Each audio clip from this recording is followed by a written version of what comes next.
Hmm, boleh curhat bentar nggak, Miss? Boleh, tapi ingat jangan nyebutin nama siapapun termasuk namamu sendiri karena saya tidak ingin setelah viral kalian minta take down. Kenapa sayang?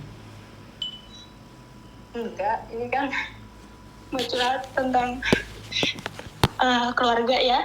Oke siap, kenapa sayang dengan keluargamu? Eh, ini kan saya kan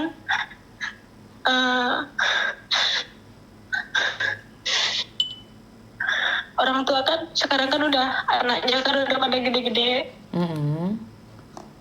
Kok perubahan bapak saya kok berubah gitu. Kasihan ibu. Kenapa? Ibu kan Berubahnya kenapa sayang? waktu saya kecil kan sama adik kan nggak pernah orang tua itu berantem sama sekali pun nggak pernah. Walaupun aku nakal, emak paling pukul saya udah. Tapi setelah anak udah gede, udah bisa cari uang, udah gede, semua sudah kecukupan. Semakin tua kok bapak sama emak kok berantem terus gitu. Sedih rasanya, Miss. Lah kenapa? Masalahnya apa? Kan emak kan umurnya lebih muda, sedangkan bapak kan umurnya lebih tua gitu kan. Cemburu. Tapi iya, semakin tua kok cemburu gitu, pikirannya aneh-aneh. Terus saya kabarin kalau telepon emak kan, udah emak nggak usah main, nggak usah ini, nggak usah itu, udah minta maaf aja sama bapak. Karena kan anaknya kan yang satu di Jakarta, saya kan posisi di Hong Kong. Terus? Dan semenjak, walaupun adik saya sudah kerja, kuliah udah lulus, kenapa sekarang kok akhir-akhir ini kok bapak sering marahin emak gitu, sedikit-dikit marah. Sedangkan apa yang kemauan bapak diturutin aja sama anak-anaknya gitu.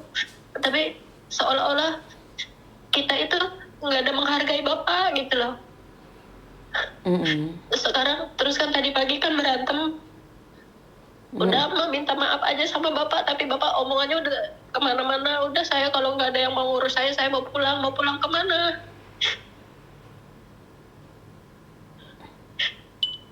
Jadi sekarang itu bukannya berantem karena kurang makan, nggak ada uang, bukan, nggak tahu masalah sepele langsung berantem gitu, nggak jelas. Saya itu sedih, sedangkan hidup saya kan selalu di perantauan gitu loh, Miss. Yang bisa nginin adik saya kan, yang sering lihat orang tua kan adik saya. Dia bolak-balik Jakarta ke kampung gitu.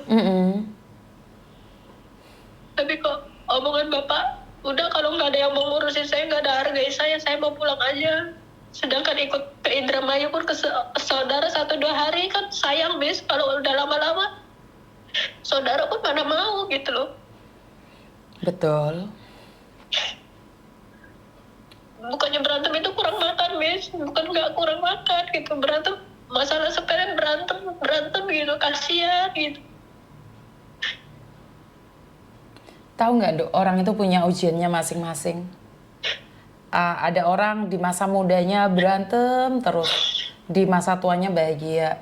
Ada orang yang di masa mudanya bahagia, di masa tuanya prosesnya lebih parah. Anak-anaknya sudah tidak merepotkan. Karena gini, dalam hidup itu tidak ada yang sempurna, sayang. Dalam hidup itu tidak ada yang sempurna. Seperti yang selalu saya katakan, jika kamu memiliki suami yang baik, mertuamu yang tidak baik. Giliran mertuamu yang baik, orang tuamu sendiri yang tidak baik.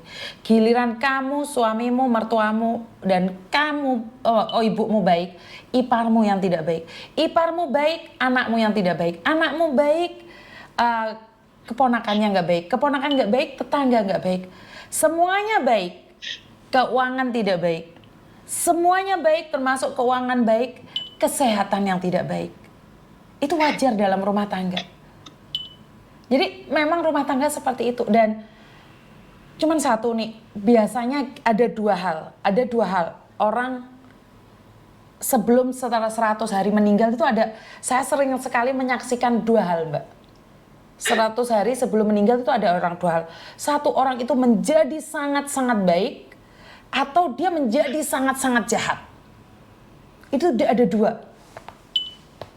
Dia akan mengungkit masa lalu, bagaimana Iya, dia Mas. dulu. Itu saya minta maaf ya, saya bukan sok tahu ya, saya bukan sok tahu. Maka dari itu, saat yang jaga itu marah, kesel, dia akan menangis karena dia akan kehilangan dia selamanya. Itu nyata sekali loh. Ada orang yang sebelum meninggal dunia itu jahatnya ampun banget. Sampai anak-anaknya itu nendang dia, nggak mau sama dia. Setelah itu dia pergi. Itu benar sekali loh. Benar sekali. Jadi ada juga kalian yang jaga nenek-nenek itu loh, yang jaga nenek-nenek atau kongkong-kongkong yang ada di luar negeri juga sama kok. Semakin dia jahat, semakin dia rewel. Sebenarnya dia sudah mendekati tapi nggak tahu kapan.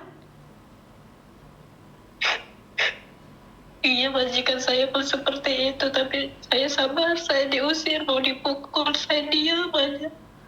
Karena itulah ujianmu sayang. Dan ini kekuatan dari ibumu aja. Menikah lebih muda, menikah lebih tua, baik laki-laki atau perempuan, ya di masa-masa tua inilah yang sangat sulit sekali. Di masa-masa tua inilah yang sangat sulit sekali. Kenapa? Si suami akan cemburunya lebih, tapi dia gak bisa melakukan apapun. Laki-laki akan cemburu banget. Ini Iya, salah, betul, itu Mas. salah. Bener gak? Iya, Mas. Iya, benar apa yang dikatain ibu saya, mbak saya itu kan. Aku tuh udah ikuti semua kata bapakmu, tapi serba salah. Udah mbak yang sabar, aja sabar, sabar. Ya sabarnya yang gede, mbak legowo. Betul. Jadi ya selain kata sabar nggak ada lagi. Selain kata ikhlas nggak ada lagi.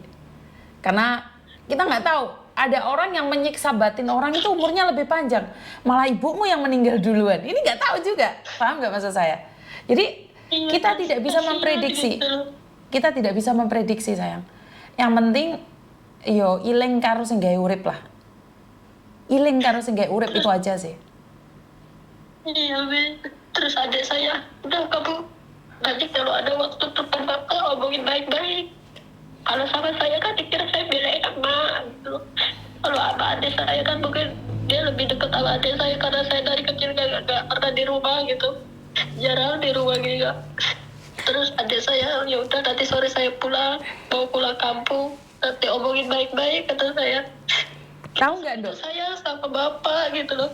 Tahu nggak Dok? Pasti ada satu anak yang bisa meluluhkan hati bapak. Satu anak itu pasti ada.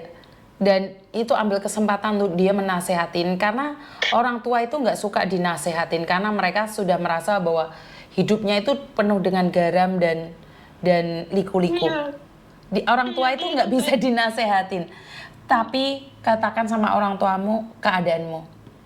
Betapa beratnya hidup di perantauan. Bapak hari ini bapak seperti ini. Tahu nggak?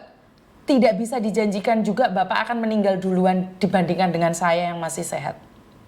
Katakan itu sama bapakmu biar bapakmu sadar bahwa umur itu tidak dijanjikan yang tua lebih dulu meninggal. Nggak ada janji.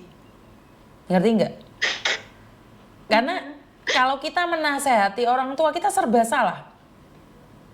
Kita serba salah, kita akan keliru. Kita salah, ngasih tahu orang tua itu salah dan orang tua itu sensitif, dipikirnya kita nggak mau sama orang tua, bukan. Tapi katakan sama orang tua bahwa saya itu merantau, saya juga memiliki kehidupan yang sangat berat. Saya tidak minta apa-apa sama bapak, saya cuma minta tahan emosi bapak aja. Itu yang bisa kamu katakan. Kamu nggak perlu nasihati bapak ini nggak bagus, bapak ini tidak bagus, nggak kayak gitu konsepnya. Tapi katakan bapak, saya lagi merantau, saya butuh restu dari bapak. Betapa banyaknya anak-anak rantau pulang tinggal nama. Bapak nggak khawatir. Apakah bapak bisa berjanji saya akan panjang umur juga? Benar nggak? Bener, Bis. Jadi Gitu. caranya ngomong kayak gitu sama bapak. Caranya kayak gitu aja ngomong sama bapak. Jangan nasehatin. Karena kamu akan keliru nanti kalau nasehatin. Tadi pun gak banyak panjang lebar, cuma bisa udah minta maaf. Kalau emang mbak salah, minta maaf. Bapak udah gak usah ngomong yang kemana-mana, gak usah ngomong pulang. Gak usah ngomong itu kan rumah udah tak kasih, udah. Pokoknya udah di itu gitu.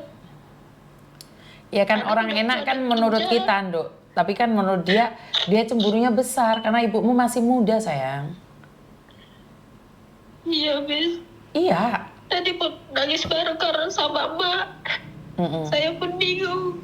Kalau saya ngomong ngeluh di sini, udah kamu pulang aja. Lagian kamu gak sayang sama anak. Saya itu sayang sama anak, makanya saya keluar negeri. Kalau saya gak sayang, ngapain saya keluar negeri, kata saya.